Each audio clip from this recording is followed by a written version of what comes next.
Upgrades, this afternoon Starship lifted off for the 7th time, and like usual, it was very eventful.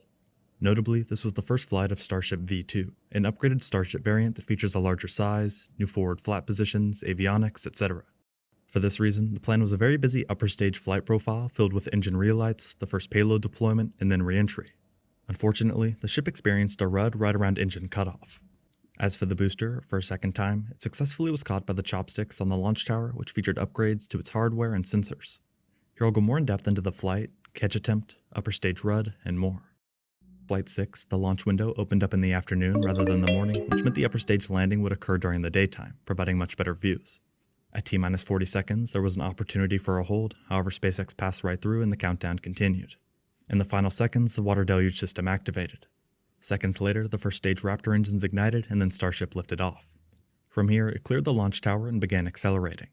Telemetry provided by SpaceX showed all 33 Raptor engines firing on the booster. A camera angle from the ground also confirmed all the first stage engines were firing. By T+1 minute and 22 seconds, the vehicle had reached max Q, the moment of peak mechanical stress on the rocket. Onboard cameras showed great views looking down at the launch site and ocean.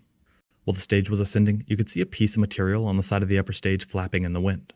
At T+2 minutes and 20 seconds, they confirmed they were hearing good callouts on the tower preparedness and manual checks. Soon after, at T+2 minutes and 36 seconds, we saw booster MECO, which SpaceX calls most engines cut off. Telemetry then showed all but the center 3 Raptor engines shutting off. Then, while the ship was still attached, it lit its 6 Raptor engines, a part of the hot staging, before soon separating from the first stage. The booster quickly turned and ignited its center ring of engines.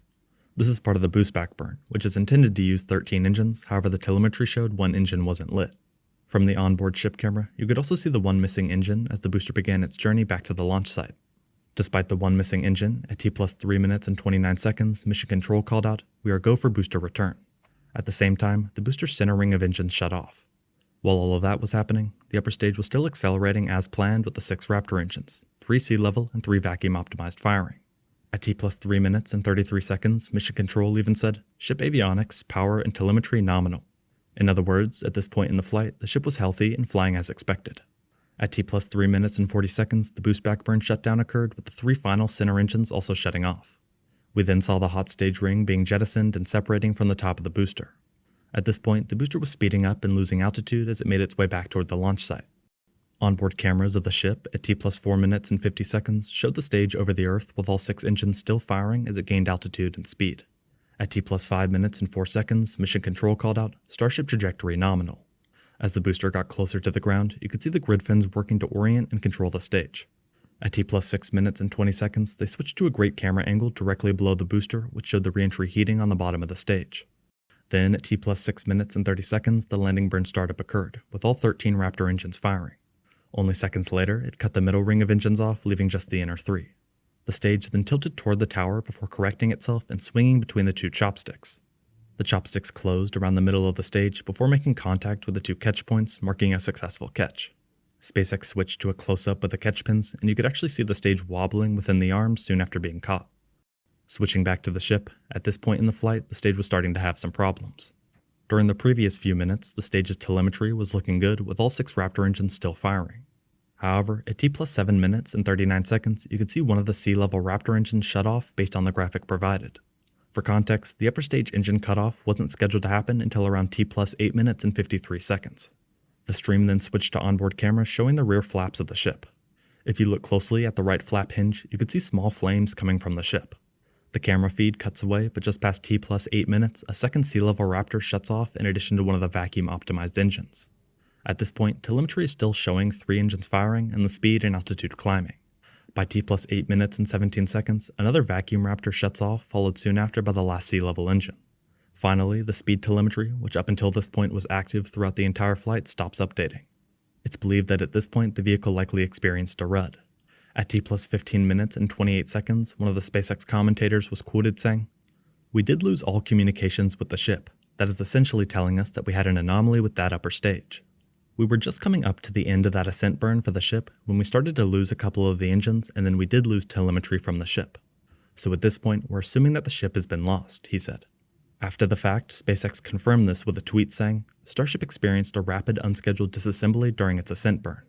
Teams will continue to review data from today's flight test to better understand root cause. With a test like this, success comes from what we learn, and today's flight will help us improve Starship's reliability. In addition, lots of videos and photos began being posted of the upper stage re-entering the atmosphere in pieces. One video over the Turks and Caicos shows a mass cloud of debris burning up in the sky. The RUD would have broken the vehicle up into many pieces, which then created this large grouping of upper stage debris. In theory, this will have occurred over the ocean, but in the near future, we should hear more about the exact landing location of the debris and what this means for future launches. In regard to how the loss of the ship may have happened and what the future looks like, at the end of the live stream they were quoted saying, "We are obviously bummed out about ship. It looks like we lost contact with it a little under 8.5 minutes into flight. That's roughly when you get to that main engine cutoff. We obviously need to go through all the data.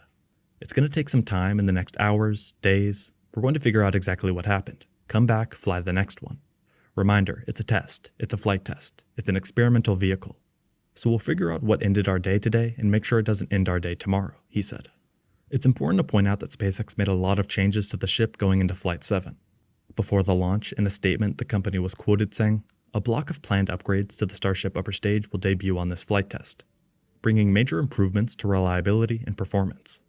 The vehicle's forward flaps have been reduced in size and shifted toward the vehicle tip and away from the heat shield, significantly reducing their exposure to re-entry heating while simplifying the underlying mechanisms and protective tiling. Redesigns to the propulsion system, including a 25% increase in propellant volume, the vacuum jacketing of feed lines, a new fuel feed line system for the vehicle's Raptor vacuum engines, and an improved propulsion avionics module controlling vehicle valves and reading sensors. All add additional vehicle performance and the ability to fly longer missions. The ship's heat shield will also use the latest generation tiles and include a backup layer to protect from missing or damaged tiles." They go on to say, "The vehicle's avionics underwent a complete redesign, adding additional capability and redundancy for increasingly complex missions like propellant transfer and ship return to launch site. Avionics upgrades include a more powerful flight computer, integrated antennas which combine Starlink, GNSS, and backup RF communication functions into each unit, redesigned inertial navigation and star tracking sensors, integrated smart batteries and power units that distribute data and power across the ship to 24 high-voltage actuators, and an increase to more than 30 vehicle cameras, giving engineers insight into hardware performance across the vehicle during flight," they said. Based on the success with the ship in the past few test flights, it's likely that one of these new additions to the ship was the culprit, something we should hear more about in the next few days. This afternoon, SpaceX launched Flight 7 and it was very eventful. On the bright side, we watched the successful catch of the booster for a second time. As for the ship, it experienced a RUD right around the engine shutdown period with visible flames and a loss of telemetry. We will have to wait and see how it progresses and the impact it has on the space industry. Thank you very much for watching.